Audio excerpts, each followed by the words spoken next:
Welcome to the Bloom Where You're Planted podcast from Never Too Late Cafe. I'm your host, Laura Womack. Each week, we sit down for a chat with someone just like you, someone who had an idea, a passion, a dream, or sometimes just a thought, and planted that seed, watched it grow into something they wanted to share with the world. If you have an idea for a topic or someone that would be a guest for the Bloom Where You're Planted podcast, feel free to reach out to us on Facebook, where you can join our Never Too Late Cafe Facebook group. We'd love to hear from you. And I have a wonderful guest with me today, Meghanne Dailey. Hi, Meghanne. Hello, hi. So let's start by you telling us where you currently live. So currently we are living in Chattanooga, Tennessee, a beautiful city. We chose actively to move here a few years ago, and I don't regret a single moment of it. So is that where you're from originally? No, originally we're still from Tennessee, but I'm from Oak Ridge, Tennessee, where it's one of the sister cities that helped build the atomic bomb. It's still to this day called the Secret City. So that's where I was born, that's where I was raised, and I pretty much lived there until I got married and moved away. Wow. So let's jump into your story. There's a lot. And I'll have to say, Yeah. you're very young and you've done a lot. So let's just jump right in.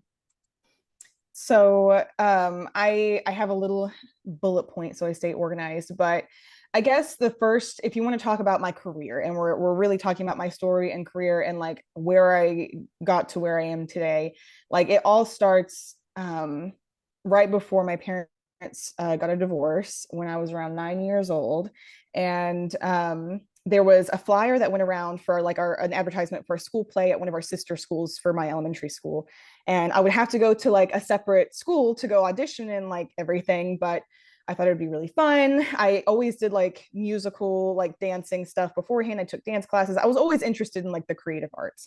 I loved, even as a kid, writing and drawing, like anything that would put me in a creative headspace, I was obsessed with. Um, and when this flyer went around, I'd never done theater before, but I loved the idea of movies, and I'd seen plays before with like my mom, like the Nutcracker every Christmas we'd go see, and I always wanted to be part of something like that. So I went to the audition, and it was a musical too, so I had to have a song prepared, and then like they gave us a little paragraph to memorize so we could say it on stage and see who would get what role and everything. And I remember my mom telling me, she was trying to prepare me. She was like, you know, you're 9, you're going up against kids 2 and 3 years older than you. Like, don't expect to get the role you want. It's your first time ever doing it. Like, set your expectations. She was really trying to teach me a solid lesson in life here. And I went and I auditioned and I sang and I did my little paragraph that I'd memorized and my little monologue, and I got the lead role. And that was at age 9. Yeah. And Whoa. And my mom kind of didn't know what to do with that, I think, because she also hadn't really fully heard me sing prior to this. And it was because, like, you know, life is stressful. You have siblings. They're like, ah, you're being annoying. Like, shut up. Like, we don't want to hear you, kind of thing. You know, it's part of growing up with other kids. And so the adults in the house, they don't want to deal with the stress from them fighting. So it's just be quiet. Don't worry about it. But then, you know, I sang to the audition, and she was there for the audition too and watched me do it. And she was like, I had no idea you could sing. I'm like, guess you should have asked, you know. So that was when I first really got like the acting bug, and because I was the lead, all of a sudden now I have to learn how to memorize all these songs and all these lines. And it was a play off of Beauty and the Beast called Beauty is a Beast, and like the character goes from like being a princess to being a poor girl, and then having to learn how, like, empathy essentially throughout the course of the play. So I got to be Beauty. And then so I got the acting bug there. I kept auditioning for plays, kept getting the roles I wanted. I would audition for the role, I would get the role. I'd audition for the role, I would get the role. And I will say my ego, I think, especially as a kid, you're like, oh, I can do anything, everything I'm setting my mind to, I'm accomplishing. Boom, boom, boom. It was like, what was it? I started in 4th grade, 5th grade, 6th grade, 7th grade. eighth grade, getting all the roles I wanted. My head was huge. And then I changed school systems. I went to I was going to a school system where my mom was a teacher at, in a different city, like next to where I grew up. And then I switched to that city where I grew up, like where I lived, and went there for high school. And it was a much bigger school, very diverse, because it was Oak Ridge, so we have the plant, you have parents coming from all over the world to live here, to work there. So the kids are from all over the world. There's, a lot of diversity with that. And I was so confident. I remember auditioning for that, my next, play that fall. And it was the first role I didn't get that I wanted. And it absolutely crushed my ego at the time. And it was necessary. It needed to happen, because I think, you can't go out your whole life with this huge head, or I'm amazing, I'm great, I can do anything I want, which is good to a degree. You need to have that confidence, but you still have to have some humble nature about you, right? So it was a necessary step in my evolution of kind of not getting the role I wanted for the first time, because I was also up against some kids who were really, really talented, and they taught me a lot. Working with them taught me a lot. And by the time I was a junior, I was back to, getting the lead, at least in the plays, not as much in the musicals, but in the plays, I was doing pretty good. And I went through high school doing that up until my senior musical. And there were it was weird, because a lot of the adults involved either really, really liked me or did not at all, which is strange to feel that way about like a high school student, I guess, to me, because I was in my head, like I was a decent kid, like I wasn't the most academically inclined, but I did my best. I had a lot of extracurriculars. I was doing chorus and I was doing theater, and that by itself is a lot, while also doing your homework and your basic stuff. And I remember I worked really hard, and like my family even donated money to that, like, part of the school's organization, so that we could have better stuff. And like, I always felt like I was getting the roles I got because of my talent. And I didn't always get the lead, but I got the lead oftentimes in like the fall play. And then there were some other students who tended to get better roles in the musicals and everything. And things started switching up with my senior musical. And I didn't expect to get anything huge. I just kind of wanted like anything with a speaking role for a musical that's pretty good, And I think I auditioned, and they gave me old lady number 2 in the background. And I was like, okay, well, I've worked really hard, I've done a lot for this club, and it's cool that like I'm not the lead, but like it kind of felt like a slap in the face in some ways, because I was like, I know I'm better than you putting me in the background and not letting me have any actual stage time. Like you're basically making my senior musical, I'm doing the same thing I did in my freshman musical, which doesn't seem right to me. You know what I mean? Like that's my senior year, like I'm leaving, I'm not going to get to have this again. And so I was like, this isn't fair to me. I think I'm good. And I wasn't the only student who felt like things weren't really fair in the casting, because they'd also picked a play that had some adult themes in it and started casting outside of our high school for the kid parts, and within our high school some of the teachers for some of the adult parts, because they were like too risque, which is like, don't do that play, then it's a high school theater department. So I felt like a sense of injustice through the whole thing. And I was like, this isn't right to me. I even went to my counselor at the time at the high school and was like, hey, this doesn't feel right to me. And he was supposed to play one of the parts and dropped out, because he was like, you're right, this isn't right. Like I was asked to do this and I thought it would be fun, but like with one of my students is coming up and saying, this doesn't feel right, I don't feel comfortable doing it anymore. And after that happened, I went to our producer, which was the chemistry teacher at the high school at the time. And I was like, hey, like, I don't feel comfortable with this. Like, I feel like I've done a lot of really good work, and this doesn't seem fair for anyone involved, and not just including myself, but there's a lot of students that didn't get roles that they really should have gotten, because we're all seniors and they're more talented than the roles they've been given.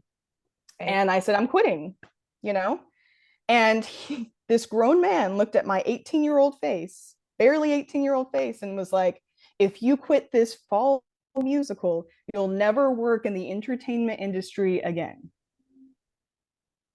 Wow. Grown man in his 50s telling an 18-year-old that about their high school musical.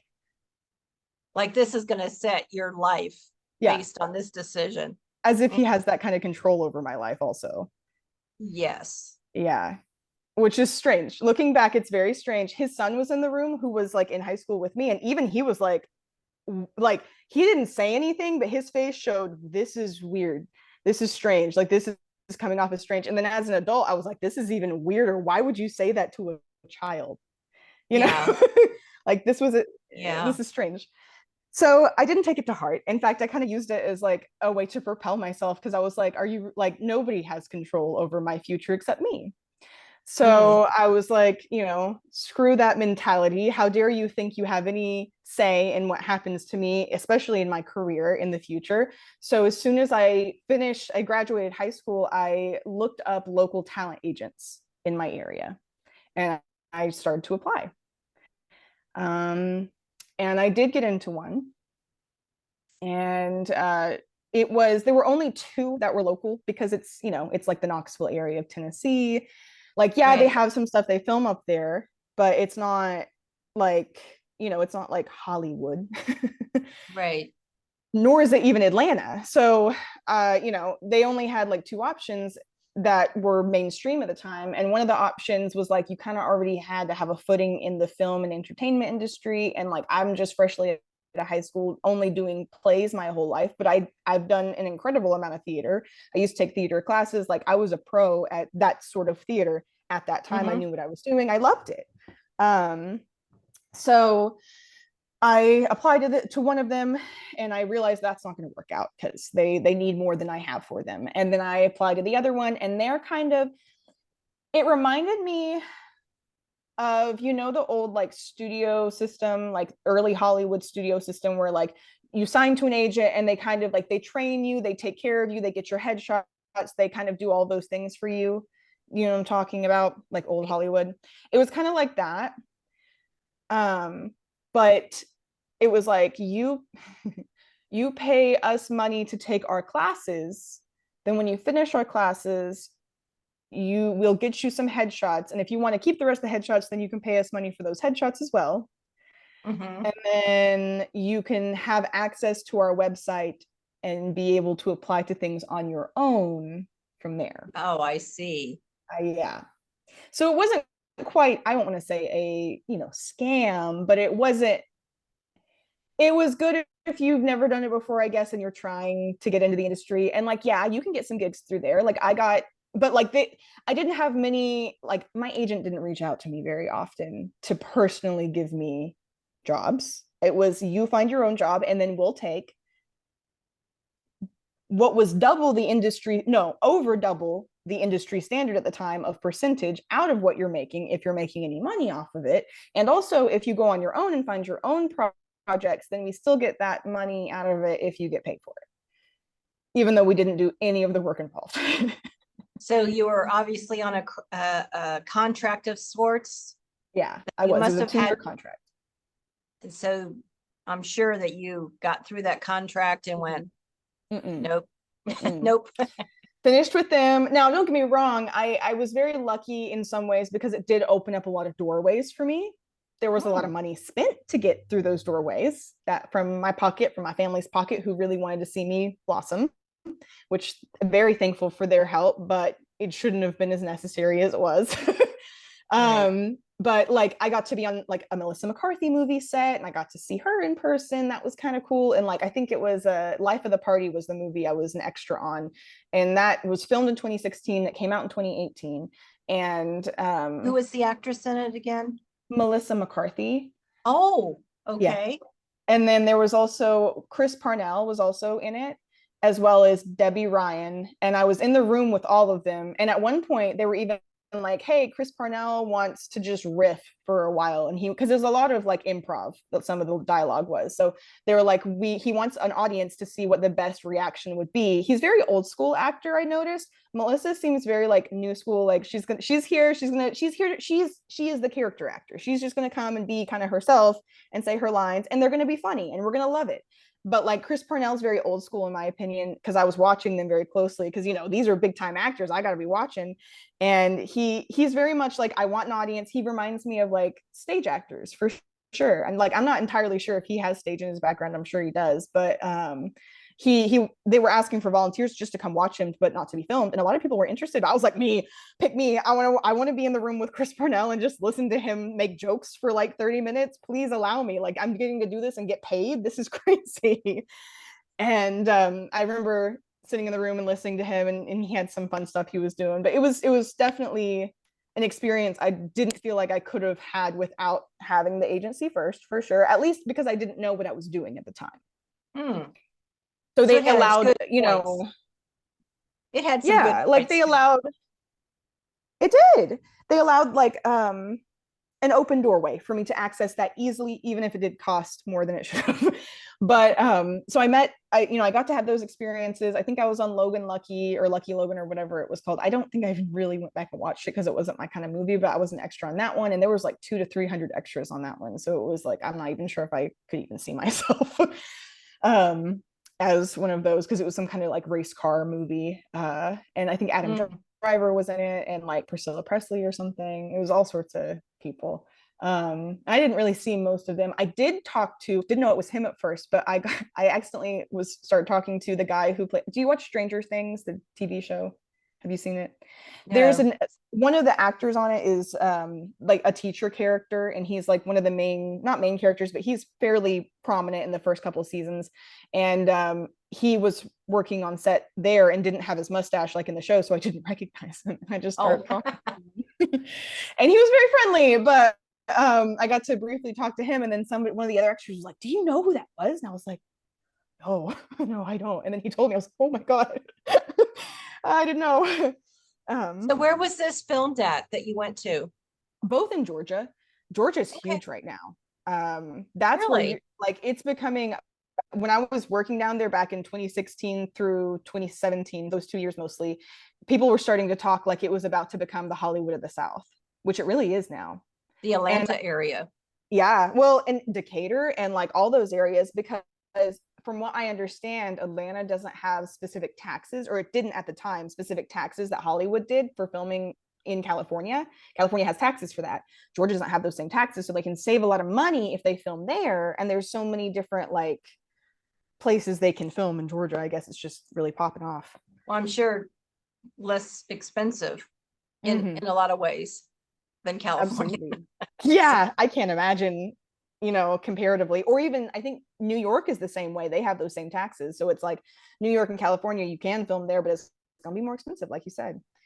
mm, Um, so I did those, and then I was super lucky. I see those were fun, great experiences, but I actually see this as one of the more lucky experiences I've had was when I met I talk about my friend Thomas, but Blessed Melody is his production group, Blessed Melody Productions.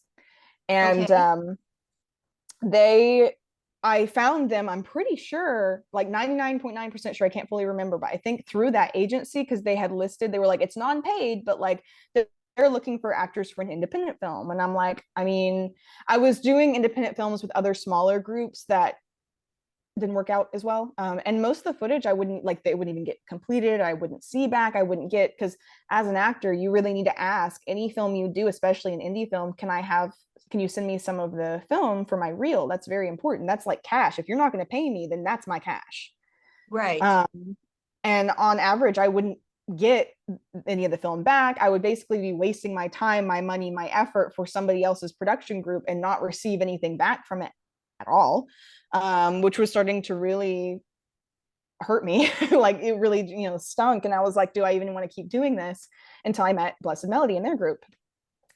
And as soon as the first one I did with them, I think they still have parts of it that one never came to fruition. But then working with them, he really liked me and was like, you'd be great for this other film I have. And then he kept casting me, and he would just keep bringing me back. And he had like a cast and crew of actors that he would continue to bring back because they were reliable.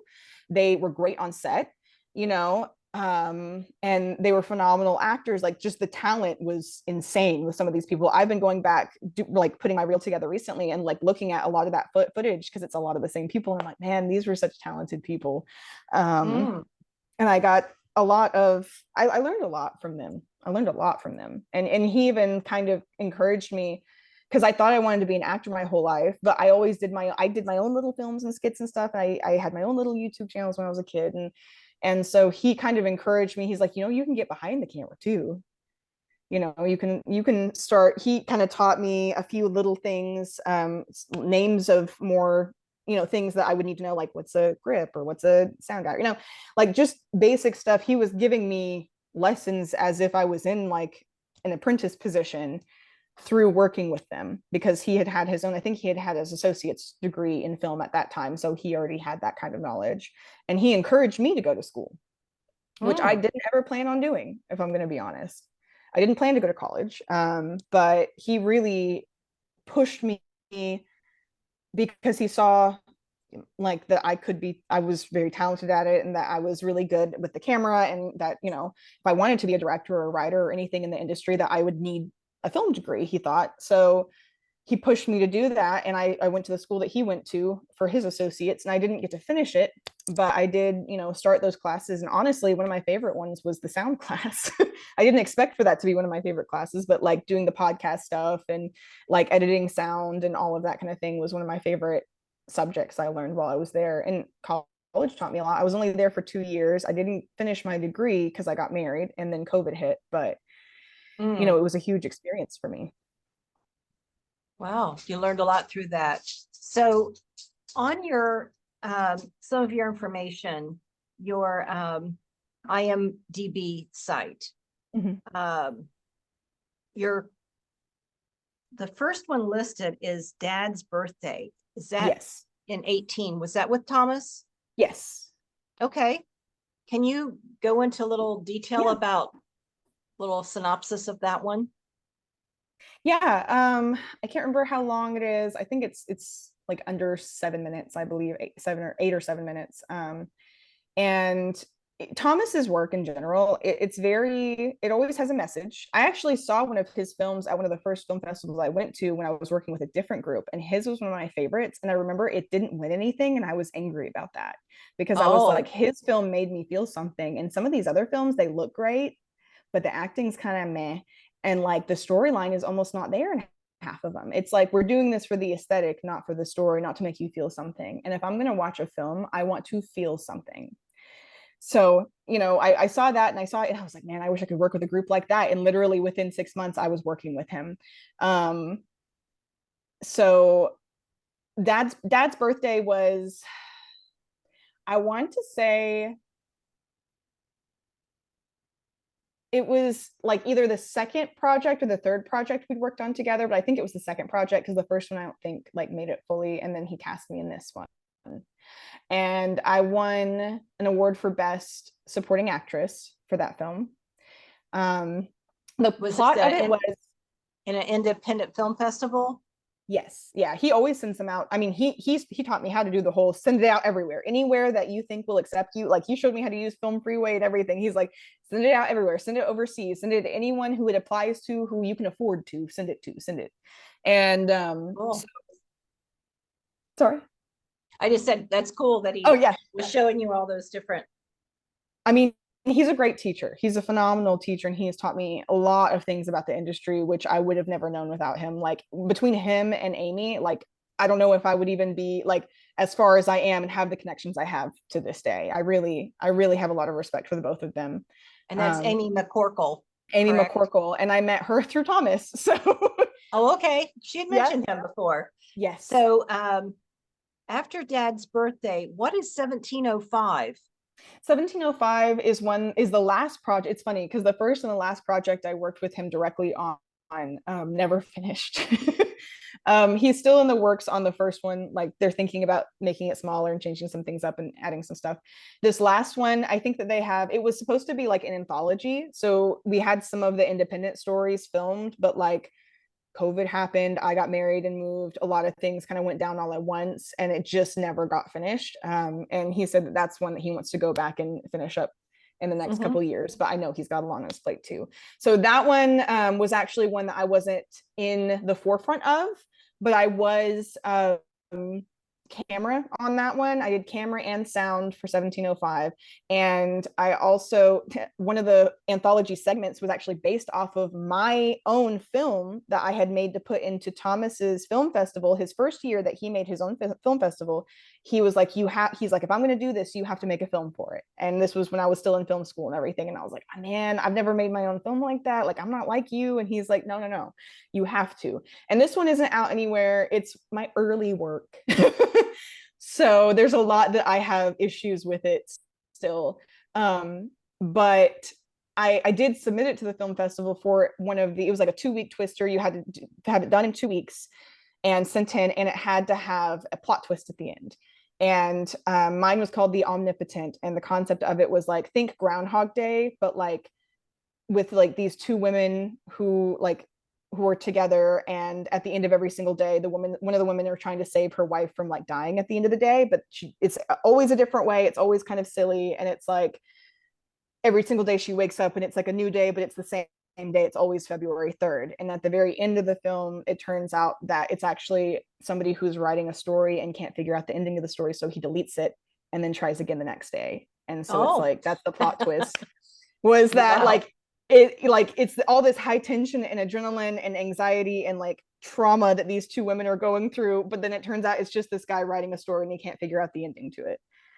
So that was the plot twist, and I won best writing and best plot twist for that film.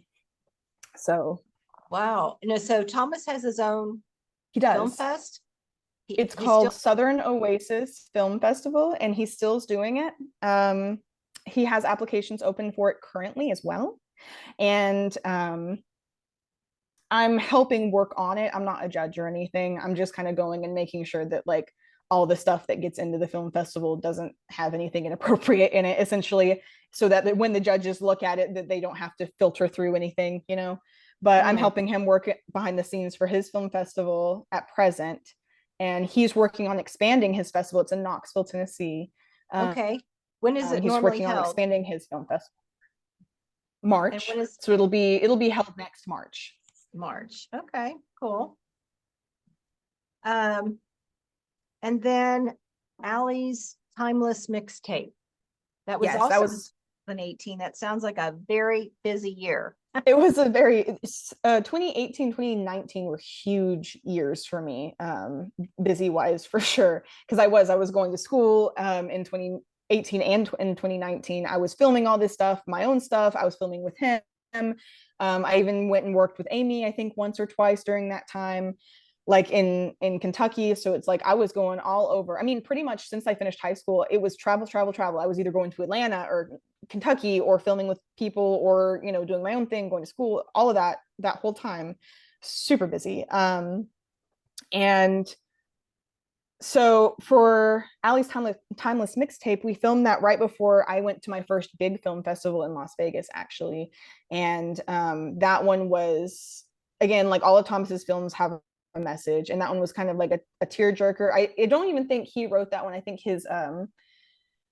one of the guys that he works with, Jay, he wrote it. He's the filmographer, the director of photography for most of Thomas's work. And Jay wrote that one, and it was kind of about like this couple that meets, they fall in love, and then like at the very beginning, there's a mixtape that the guy receives in the mail telling him he needs to go after the girl that he loves because it's going to lead to good things. And at the very end, like, even though everything didn't turn out exactly as they hoped, like my character, the mom character that fell in love with the main character, they got married, had kids, she wound up with cancer. And then there was that whole like, emotional turmoil aspect to it. And it was actually one of the hardest films for me to film, even though it's one of the shorter ones they've done, because of the emotional toll it took on all of us to get into the mindset of, oh, we're falling in love. Oh, we're having a kid. Oh, now I have a terminal illness. Now you have to watch me die in this next scene. Like it's, it was Wow. very intensive. And I remember leaving that night and understanding why some actors, like all actors, should have a therapist. Mm. Like they really should, because any good actor that gets into that role like fully, especially method actors, like they are in it, their brain is that person, is that whole scenario, and they really feel it all. So like to come out of it after feeling all those heavy emotions and forcing them up and forcing them to be your reality for like 11 hours and then, okay, wrap, it's a wrap, go home, here's some pizza.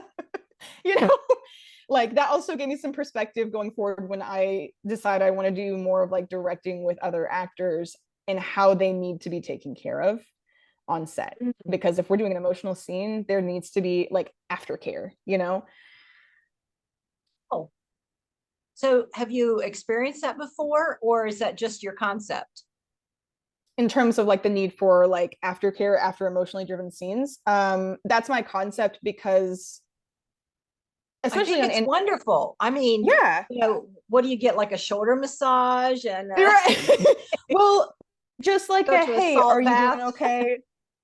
Yeah. Let's bring you back into the reality of the world, you know, like and let's remember who you are, remember where we are. Let's, if you need a hug, if you need to cry, if you just need to cry, let me give you a hug so you can cry. And it's not that they didn't do anything like that on set, but like indie sets are a little different too, because you know everyone's busy all the time on every set.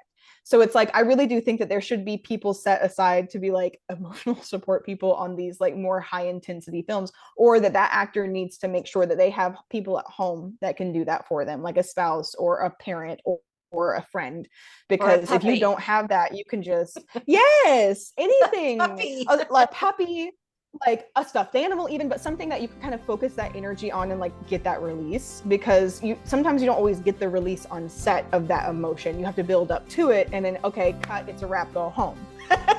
That's very Wow. jarring, you know, to go come all the way up here to be you know, back into reality with no warning.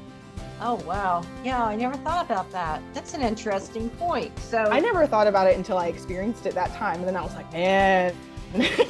I get like the Heath Ledger situation, like, you know, when you get into your character and it's hard to come out. That's hard. I can't imagine doing that kind of work and then having to pull it all the way back in, especially if you don't have support.